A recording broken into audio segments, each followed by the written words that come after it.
সাত সকালে অফিস যেতেন বাবা। ফিরতে ফিরতে অনেকটাই রাত হতো। ফিরতো যখন সারা গায়ে ঘাম, বিধ্বস্ত ঝোড়ো তাঁতের মতো।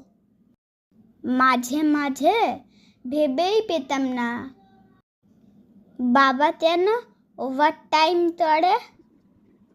কেন বাবার নেই তো কোনো ছুটি?